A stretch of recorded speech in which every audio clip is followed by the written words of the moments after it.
Hello again, everyone. Some of you are here twice again today.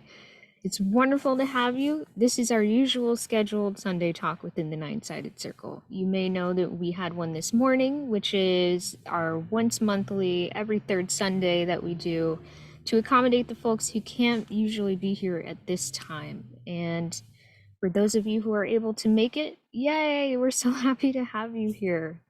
And if you're watching on YouTube, we of course welcome you as well. So I am one of your two hosts, Noor Kyle. And I'm the other one of your two hosts, Mushtaq Ali. Yay! So, yeah, I guess next is our spiel. And as always, it's a like, comment, subscribe thing. We appreciate all of those things. They help us out a lot. So if you have not done so already, feel free to do any and all of the above. Yes. And comments are awesome. We love getting good feedback as well as insightful negative feedback. And both are very well received by us. Yeah. And you will note, if you are going to make a comment, that at the very first comment is a pinned comment from yours truly, giving you the rules of commenting. We see as we get more people, they seem to lose track that we're not interested in bullshit comments. We don't care if you don't like a particular religion. We don't care if you don't want us to eat the nice, kind animals. Those comments will not be appearing on this channel. So take a moment and read about comments. It'll be the first comment. Yeah. And if you're happy with that, give us a comment. If not, go with God. So we do have our one announcement. I also shared this morning, but we have officially launched signups for our virtual retreat for this year, which will be taking place between the beginning of November and the beginning of December. We're going to have 6 meetings and then we're going to have 6 get-togethers, one kind of like an orientation / introductory meeting, and then at the end we'll be doing a reflections, wrap up, that kind of thing. In between, we have 4 get-togethers. We meet once weekly for a month. And during that month, we do practices together. We build community with intention. So we'll be doing some readings, we'll be doing some recitations, some breath practice, some very gentle posture exercise, and some cleaning up our diets a bit, as well as intermittent fasting. And each of those things is encouraged but not mandatory. So you kind of get to make the retreat your own while participating in, in accountability and community with others. We also have a Facebook group which everyone can participate in once you sign up. And I communicate with everyone primarily via email for that. So signing up allows you to stay involved, and I also send out the retreat packet and the readings that way as well. So it is donation based, but we know that things are tough right now, so we are not being, too hung up on that. We just like to have people do this practice stuff alongside us because we'd be doing it anyway. And it's so all the more fun with others. Yeah. Yeah. Come hang out, do a retreat with us, donate if you can. If you can't, don't worry about it. Because you can always just remember us in your prayers. Yep. And preferably pray for us all to have more money. All of us. Yes. Yay, Zainab's here. All right, yes. So I think that's it for announcements. That's it. Let's get going. Let's get to work. Because otherwise we will be getting comments like, you guys talk too much. Yeah, this is important though. So, all right. Anyways, we are going to be asking ourselves the question, what do we practice this evening? And that goes for each and every one of us. So it is, what do I practice primarily? So let's investigate that, Mushtaq. All right. So, as we like to say, you get good at what you practice. So if you practice playing football, you get good at playing football. If you practice doing needlepoint, you get good at doing needlepoint. If you practice having negative self-talk, you get really good at having negative self-talk. So the question, what do you practice, doesn't just talk about how do you breathe. It's what do you do consistently and what do you reinforce in your life? So it might be anxiety. Who here practices anxiety? Yeah, there's a few of you. I do. Yeah. And people can practice happiness, they can practice sadness, they can practice grief, they can practice depression. All of these things are practices, whether you know it or not. Anything that you do over and over again consistently, you can call a practice. And so we would say, be conscious of what you're practicing. And if what you're practicing is not getting you to where you want to be, change what you're practicing. Change your practice. Practice something that will take you towards your goal. Does that make sense? I mean, this is pretty simple shit. You're getting some head nods, positive head nods. Yeah, good. I just wanted to say in passing, because I didn't mention this. Speaking of practice, if you want to engage with the retreat, that'll be in the description. That's all I want to say about that. So, yeah.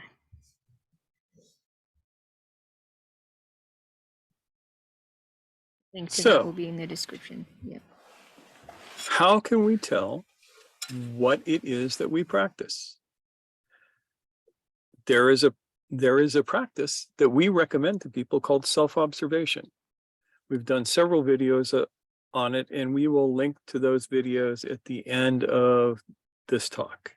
So if you want to know, watch this to the end. And they will give you the details of how to do the practice. In general, self-observation allows you to see what you're practicing or to hear what you're practicing. To notice what you're practicing. Yes, to note, to apprehend what you're practicing. And we would highly recommend that as a meta practice.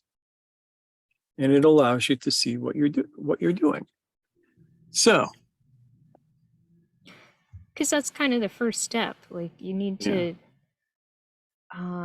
It's important to cultivate this sense of, even if it's just beginning to bubble up, this awareness of your patterns and your habituations. And self-observation is a very helpful way to tap into that. So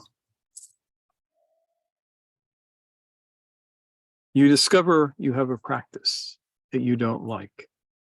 Maybe it's a self-criticism practice. That's fairly common. Anybody got a practice that they don't like, that they would like to put on the altar of examination?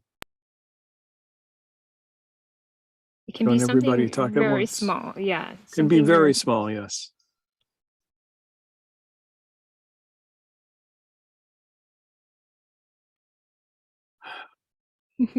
Sigh. Don't be afraid. It won't hurt much. BB's being brave. She says, worry about thoughts of others about me. Aha. That's a good one. So that's perfect, because my first question for you, and this is the question you ask within self-observation, is how do I do this practice? So BB, go ahead and put your microphone on and let us talk about this, if you don't mind. Yeah, I'm here. Yay. So how do you do this? How do you worry about others thinking about you? I guess it's more just like internal dialogue, just self-consciousness. So, can you tell me what you say to yourself? And if you can't, then can you tell yourself what you say to yourself? Just thinking that I may come off as incompetent, not knowing what I'm doing or thinking at a level that's acceptable. Okay, so when you say come across as incompetent, how would they know? What would they be thinking? Or what do you think they would be thinking? It's just a little not fun, but this is how you begin to observe the process.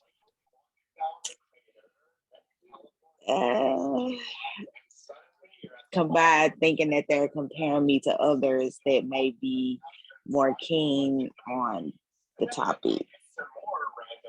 Okay. And so how do you tell yourself that they're doing that? What does the voice in your head say? I mean, I think it's really just me.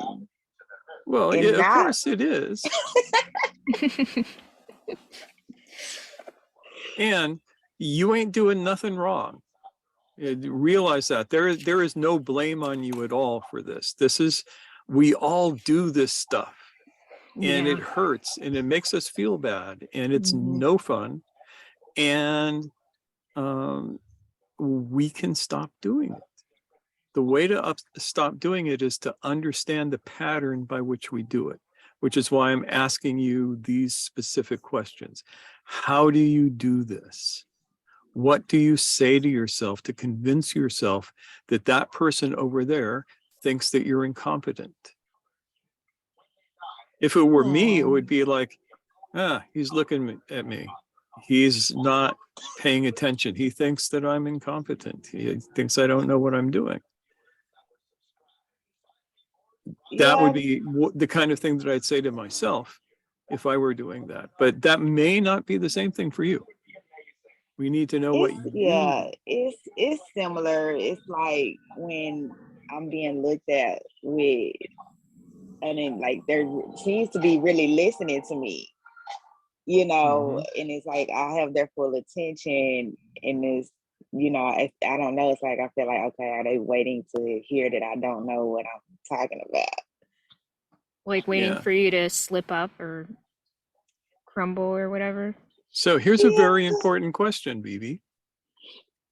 Do you know what you're talking about? I guess I wouldn't be talking about it if I didn't, because the fact that there's That's words right. coming out of my mouth. That's exactly right. If you didn't know what you were talking about, you wouldn't be there. If you hadn't done this stuff, you wouldn't be there telling them how to do it. So, can you find that part of yourself that knows that you know what you're talking about? I mean, I know that you know what you're talking about. Noor knows that you know what you're talking about. That's interesting. I like the way that thought process of going through it. It is uncomfortable, but it I guess it kind of like breaks through the pattern of thought and creates a space of freedom a little bit. Even though it's uncomfortable, it breaks through to I do feel free, because like I wouldn't be even having a dialogue if I didn't know what I was talking about. So that's good. Yeah, exactly right. So what you have here is a habit that's pretty mechanical that says to you, oh, these people don't think I know what I'm talking about. But you also have this other part of you that goes, of course I know what I'm talking about. And I would like you to practice introducing those two aspects of yourself to each other. I will. Yeah. I will. And that just means that you pay attention when the self-doubt comes up, when the negative self-talk comes up, and remind yourself, wait a minute. If I didn't know what I was talking about, I wouldn't be here. Right? you are a successful woman. You have walked the walk. And if you've walked the walk, then you can talk the talk. Yeah. And you need to just remind yourself of that when this comes up. It counterbalances it some.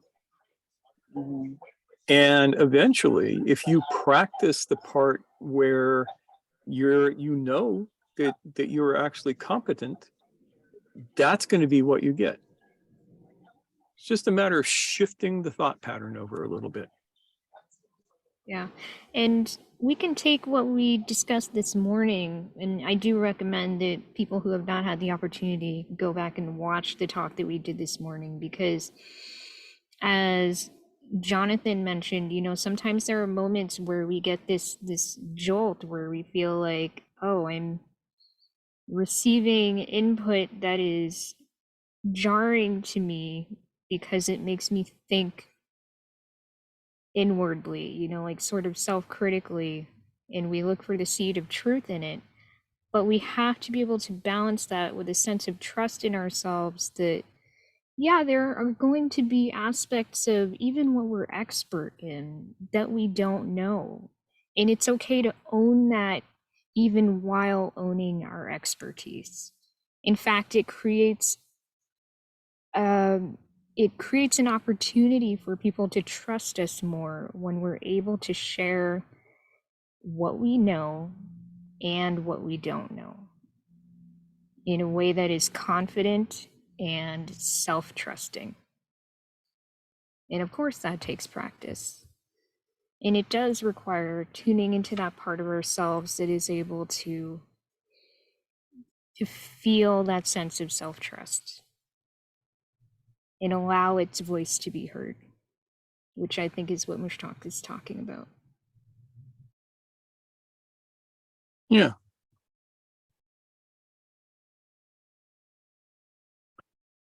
So there's a meta position to all of this, which is above the self-talk, above any kind of negative feelings or positive feelings even, is a state of being, a state of consciousness, a state of awareness that can observe this. And Bibi, you just did that when you stepped back and you looked at what your machine does, to put it in a blunt term. And so in that moment when you're looking and going, oh, this is what I say to myself to make myself feel bad because I think that people are not respecting my skills, you have put yourself in a meta position to that. You stepped out of the programming. And that's the first real step to this, is to be in that clear space and then observe your pattern. There's nothing wrong with having patterns, and we need them, and there's nothing wrong with being confident about what we're doing when we are. I have a question. Sure. Please. So you say, like, so we step out of the programming. Yeah. Does that mean that we are stepping into a new or better program? You Or can replace the old program with one that works better, that is new, like going from I think these people think I'm not competent to do this, to the voice that says, of course I'm competent to do this. I'm totally competent to do this. I've been doing this for all of these years. I've had really good teachers. I've done my work. I know what I'm doing. You could have that program running and practice that. And that would be great. And on top of that, you can be awake and watch that program run. Does that make sense? yes, just continue to update, in other words. Yeah. Okay. That's a good way to think about it. Yeah. I mean, you make progress and you upgrade as you go. Yeah. Software upgrades. To the machine, yes. And Who's that's the kind of what it programmer? is. You know? Oh, you're muted. Okay, I really was just talking to myself, but I was just saying upgrade your programming. Yeah. Awesome. So, Jonathan, let me put you on the spot for a minute because you're going to have slightly different issues than BB. If you're willing, tell me what you think About. Yeah, so this about. was, go on, what was the question again? Because I just want to form it. Yeah, the So- question is, can I put you on the spot? Yeah, but That's the the first question that question. came before that. Yeah, well, I got to get that one Okay. okay before I go on. Yes, you You're can. a Sure, I'm willing good with it. victim. Yeah. Yeah. Okay. Yes. Good. So, your issues are going to be different than BB's issues. Mhm. And so, in looking at it from your perspective, what can you see as something that you practice that you might want to change?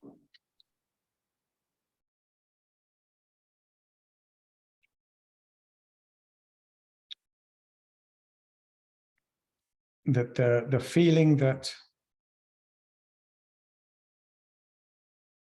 I am inadequate in, Okay.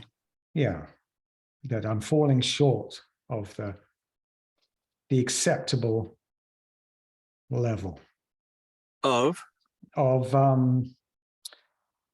doing things in the accepted normal social way. you want to be boring. I just had to deal with being acceptably normal socially last night, so that's fresh with me. Yeah, But- people would probably go away without a thought of me if I could achieve that. Yes. Okay, so how do you stop yourself from achieving that?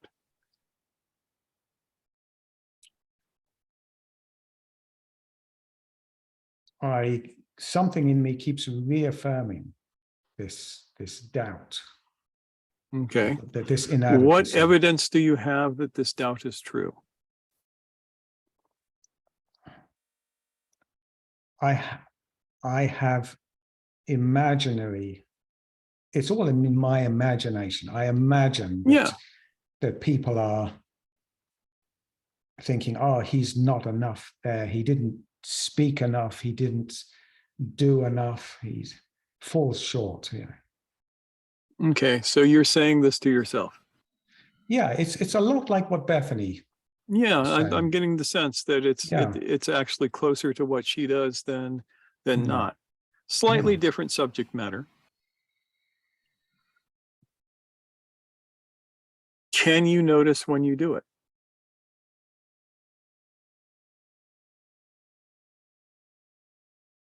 And not at the exact time, but afterwards. I'm like, Okay. oh, I did that again. Oh, I was worrying about that again.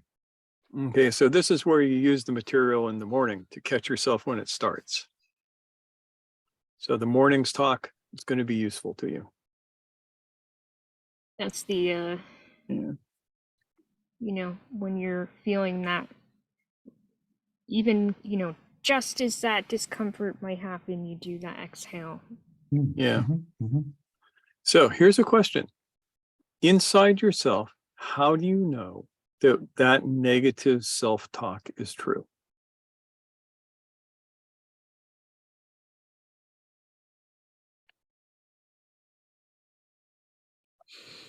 It's I know when it's not true. That's When not it's what I not true- asked. Okay. How do you know when it's true? How do you know that it is true?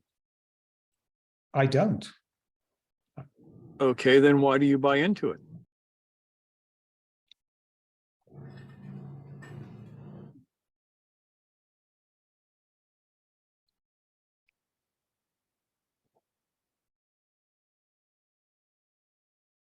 I don't know. That's the area that you need to explore. Why do you buy into this particular point of view? there will be something that says to you, oh, I'm true. This is why you should listen to me. That's the key to changing it, finding that. Because you need to know how you know it's true. If you thought it was a lie, it would never bother you.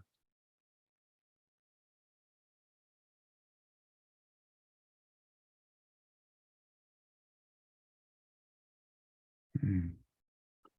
Part of your problem is that you're really smart. And that means you're really good at tricking yourself.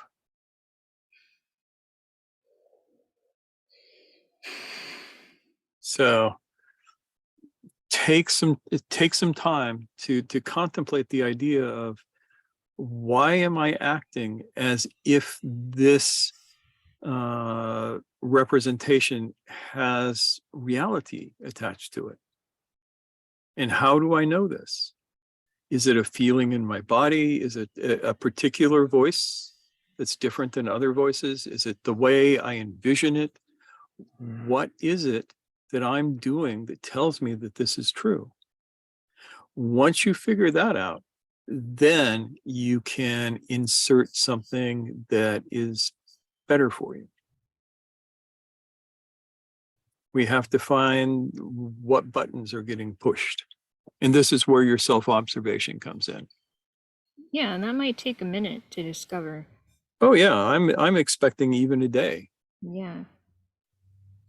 And like I said, Jonathan is really smart. And so that part of him can do all sorts of interesting things to keep it hidden. I think it's something to do with, if I was to discover that it's not true, that there's no truth in this imaginary inadequacy, I would be faced with having to be a new person, and that would come with a level of responsibility that has a scary nature to it. You are absolutely right about that. You are honing in on this much more quickly than I thought you would.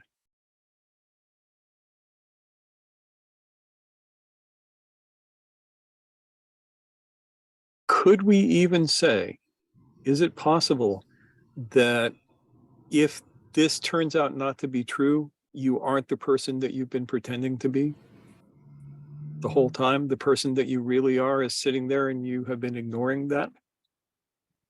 Most definitely. Yeah. Damn it. Hate it when that happens. Yup. So again, that meta perspective is going to be really helpful in this, because the person that you're afraid you are, the person that you actually are both persona. And above that is your own awareness of being, that it sits above the personas. So if you find that, you can observe both of these aspects as not external to yourself, but as both expressions of your core. That sounds very new agey. I'm sorry. I'm doing new age talk today. We've all done it. Yeah.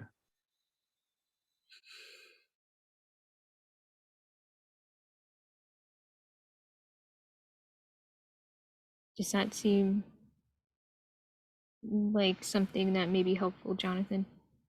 Yeah, that having a perspective from the observing self would be detached. I would be detached, and I could handle looking at the person. Yes, you want to be detached without being dissociated. Yeah, oftentimes people, and I'm trying to avoid teaching you techniques that you can use to run away from what this is. Yeah, and it's really easy to dissociate because some of this can be really uncomfortable. don't I know it? You know, Yeah. I feel like I encounter that. It's always something. There's always a new thing to be like, oh God, I'm so uncomfortable digging into that. But it's like BB said, you know, you're upgrading the programming. I hopefully Yeah. as you go. But you're gonna encounter more stuff as you do that. Yeah. And everybody knows when you're writing code, even if you're just writing an upgrade to the program, you're going to have to go back and clean up that code 3 or 4 times at Yeah. least. Mm-hmm. It's messy work Yeah. in several different ways. Yeah. You know, you're there, you're going, I worked on this, and now my computer turns my lights on and off. But my refrigerator is singing opera. Yeah, That so you could got to be a go back and win. maybe, maybe not. 4 a.m, you know, Barbaro Sevilla. Yeah, maybe not so much. But Oh, Zainab. Zainab Khanum, where are you? Right here. What do you think of all of this, Zainab? I can relate to all the examples mentioned, and I had not looked at it as two like different personalities looking from above. And we mentioned once that moving away from one helps you to move towards the other one. Mm-hmm. I think that has been helping me to see the lies that I've been telling myself.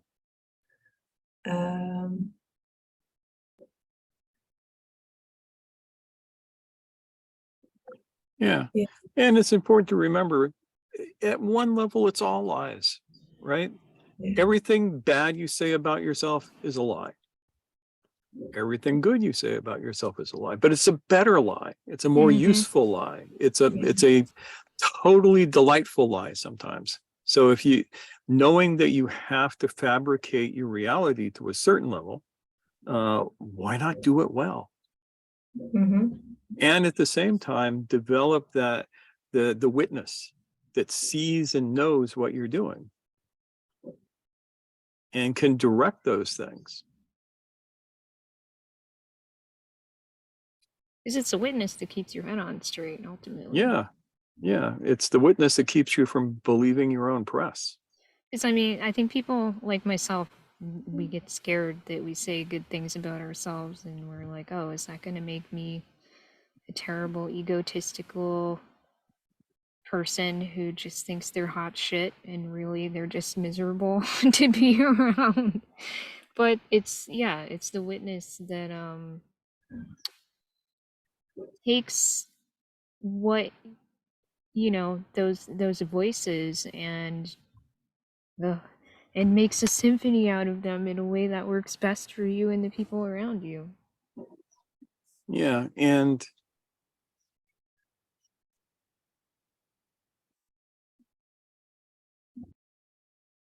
we go back to the Yoga Sutras, one of the best books ever written. First 4 lines of the first book, of the first chapter. This is the teachings of yoga. Yoga is the cessation of the twistings and turnings of your monkey mind, of your cognitive mind, the chitta vritti. The chitta is the mind that talks to itself, and vritti means to churn, to turn, to roll. When a pot is boiling water, you could say that that's vritti. Then it goes on to say, when the mind is still, then the witness is in its proper place as, or the seer is in the proper place as witness to what is being given to it. At all other times, the seer is identified with the objects that are being presented to it.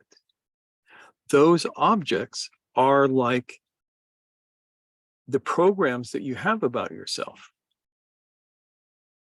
Those objects are your practices. So here you are, identified with the practice of being insecure in whatever way it is, going, oh my God, I don't know if people like me. I don't believe they like me. I'm pretty sure that they know that I am a complete freak. This is my old one now. They know that I do not fit in here. I don't belong. They know that I am faking it. They know that I am the blue baboon. You know about the blue baboon? Something that some anthropologists figured out. You take a baboon out of its pack and you paint him blue and you put him back in his pack, and all the other baboons kill him because they know that he doesn't belong there because he doesn't look like them. So this was my practice in my otherwise misspent youth. I practiced being the outsider, the misfit. And it wasn't until somebody said to me, hey, them's just words in your head, dude. Pick better words. And I went, oh, I can pick better words.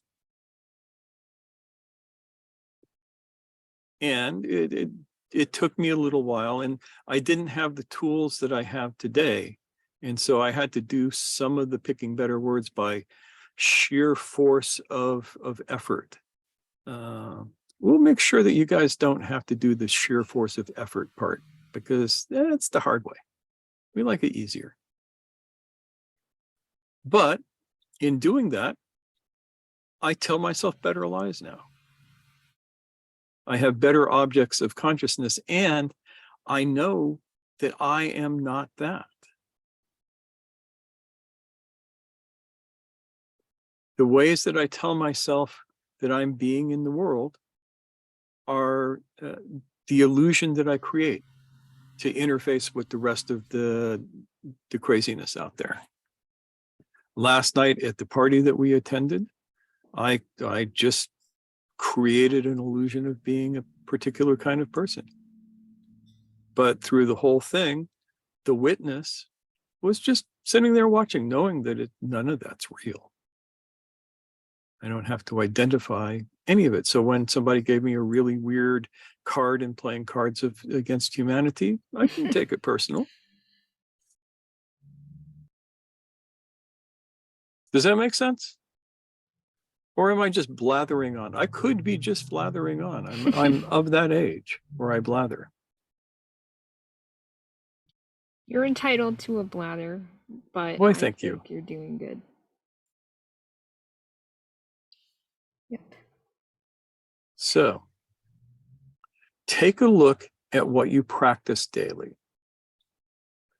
What are the words that you say to yourself in your head? What are the behaviors that you have? Any sort of behaviors.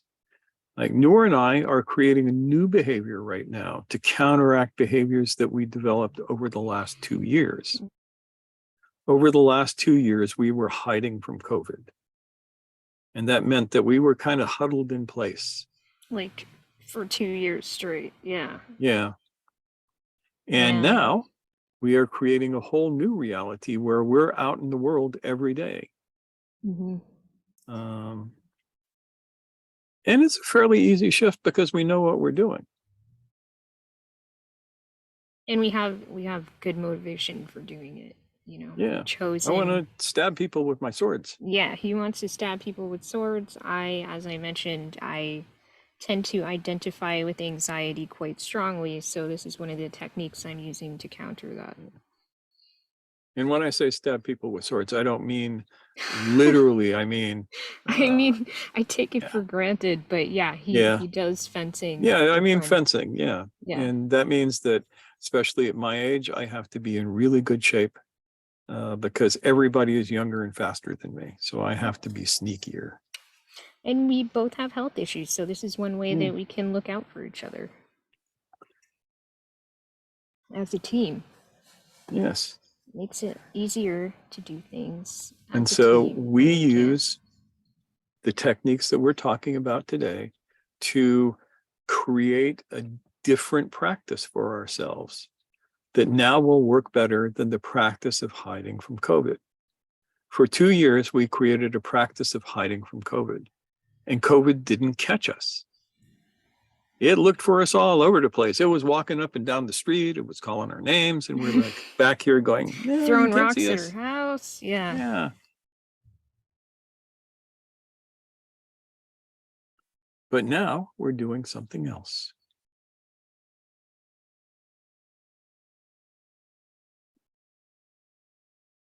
So does that make sense? Do you see how this becomes useful? And the metaphor of what do you practice, I find to be very, very, very useful in this. Yeah. In a book I'm reading, and I mentioned this in the earlier talk, it really is like building a particular muscle, and muscles can go unused, they can atrophy if you don't use them regularly. So this is the programming version of that. Yeah. The psychological, emotional, physical programming of that. You can strengthen new muscles. Amazing to have that ability and that capacity for us to be able to do that. So is everybody clear on how you can examine your practices and decide whether they are serving you or something could serve you better? Good. Good. And John If you find that you Jefferson have, wrote, if you find that you have found a practice that you're doing and you can't quite break it, this is why we do private sessions, because then we can work with you specifically on that, which is not necessarily a pitch for you, anybody doing private sessions with us. Just know that that's a resource. definitely. Yeah. So Jefferson had something. Yeah.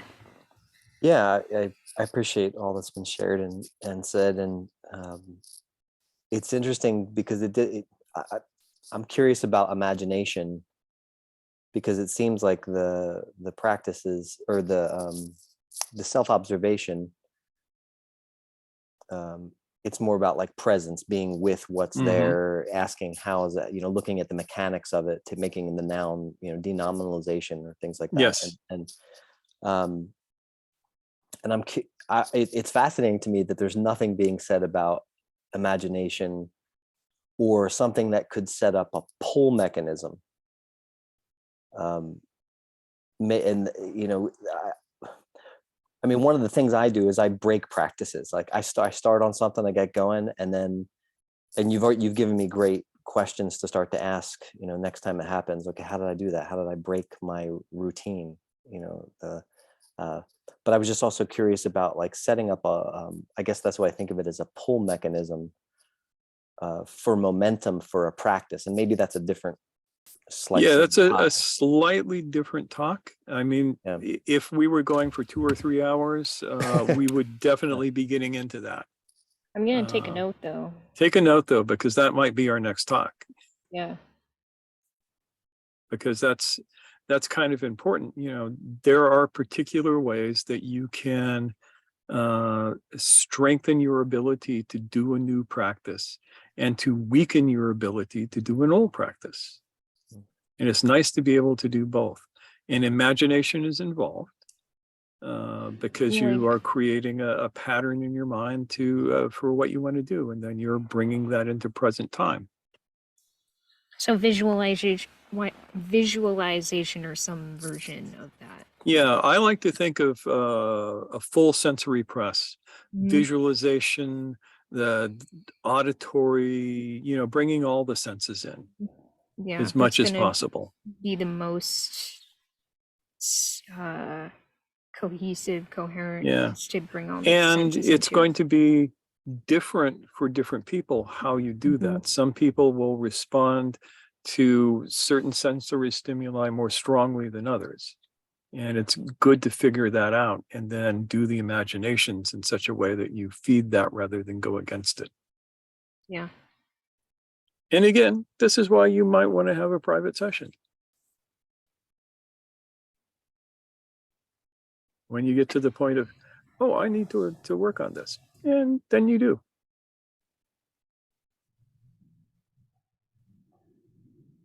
Yep. Yeah, and I also just like, just in observation too, the examples today were more about the conversation, the coding level of the practice, and less about actual actions or like things playing out, mechanics in Yeah. the world, exercises and things like that. Because seeing them as different seems really helpful, or addressing them individually.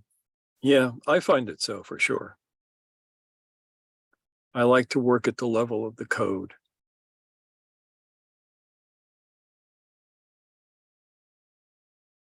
And if you understand the code and you can get down to it, you can change everything. And I have had the experience of hiding in code. Yeah. Like just dancing around in like those sessions that you're listening to right now, where you hide in metaphysics. You do this meta to meta to meta to meta, and then your head's so far up your ass it's coming out your neck again. I've done that. Struggle is real. Yeah. Yeah. Trying to think of an example that we could quickly just touch on.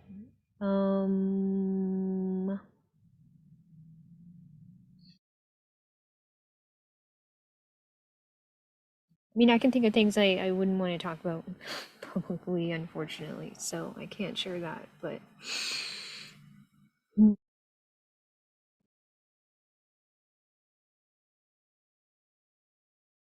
what about you, Mushtak? I can't remember any of my examples. They've all disappeared. Poof. Damn. Poof. They always do that when I look for them. I can hear them laughing in the back of my head. You can't find me. Thanks, Jefferson. No, that was good stuff to bring up, though. Yeah, it really is. It's very useful to keep all of that in mind. And it makes it easier for us because now we have topics to talk about. We don't have to go, what are we going to talk about this Sunday? Again, the struggle is real. But yeah, I mean, this is important stuff. And I think we,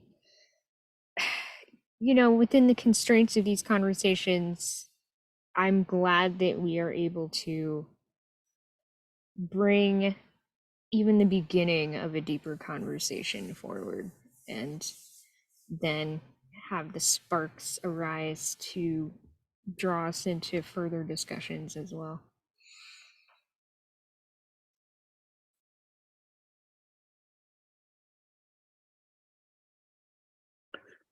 So that's basically what we had for you this evening.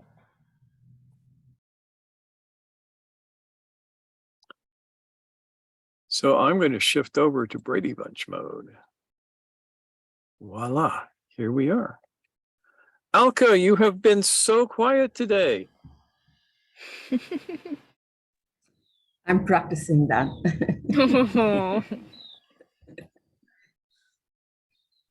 I have a question. Sure, Yes, please. Jamie. If you're do the meta practice, is that the first step of detaching? I think so, yes. I didn't hear that. I'm sorry to say. What was and the? if you're in the position, then you can observe that all the stories, what you're hearing, it is just coming from somewhere, and I experienced it is all of my life experiences that making a lot of stories, new stories, and it is up to me what I want to do with it. And I know this, just like now my reality is just sit with you and to listen, and what is doing with me. That is the only thing what I have to do, and not to listen to, oh, what will I do tomorrow, or oh, I will meet that guy and he don't like me. So what I want to say is, it is all the story. There's always stories that is coming up, and if you stay in the meta position, then you can, or you can observe it all, and you can make a decision. What do I want to be involved in it or not? Mm-hmm. So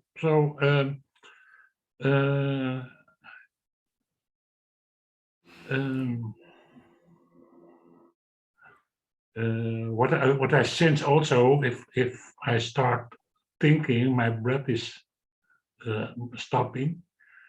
So I try to find the right words.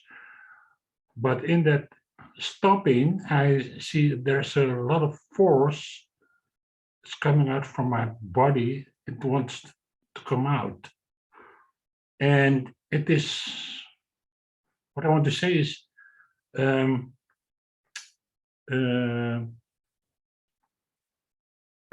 my body produces a lot of sounds, and it's up to me what shall I gonna do with it. And mostly when I'm getting anxious, I just laugh about it. Oh, that is.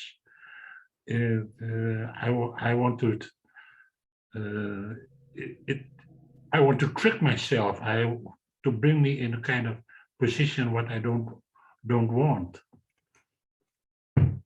So that is how I deal with it. Yeah, and that works. Good. I'm glad you found a strategy that seems to have been working for you. That's great. Yes. And speaking of anxiety, yeah, I mean, I have to do all kinds of little quirky things to work around the attachment I have, we could say, to my anxiety. It's challenging, but it's better than it was, that's for sure. Thank you, Ailey. So any last thoughts before we wrap up? Yeah, I've got one. Jefferson, sure. Well, it's just, I don't know, it's kind of like, I guess, attempting to put a bow on it or something, but Always welcome. I listened a bit to this morning's talk, which was really valuable, and it's almost as if I'm hearing it correctly, it's like we can never not be practicing. I'm going to start with an assumption that we can never not be practicing. So it's like absolutely true. There's always this going or imagination, and so that pause, that that breath pause that you were modeling in the earlier call, and then into the practice today of asking, I think Mushtaq said the first question of, how do I do this? Just the pause. If I only took that from the first call and then brought it to this with the how, it's like now now it makes sense of being in a place of interrupting or rewriting. I'm an external processor, so saying that out loud, I just need to say that. Does that match? Does that match? As far as I'm concerned, it does. But what do you think, Mushtaq? Yeah, it does, without a doubt. Wonderful. Good. That was easy. Yes. Lovely.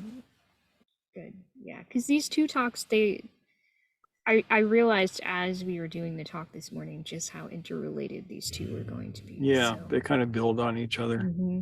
Yeah, and I'm sure we'll be adding on to this discussion with, you know, how do you support more desirable programming? How do you do that too? And that's an important extension of this discussion. So it is on the list. Thank you so much, everyone. So I guess with that, we can wrap up unless Alka has any last minute thoughts that she might like to share. Okay, she is good. All right. So, Well, yeah, so we can wrap it up pretty quick, I guess, and Yep. wave to each other. See And you wave all to everyone watching on the next replay. time. See you next time. Bye. Bye.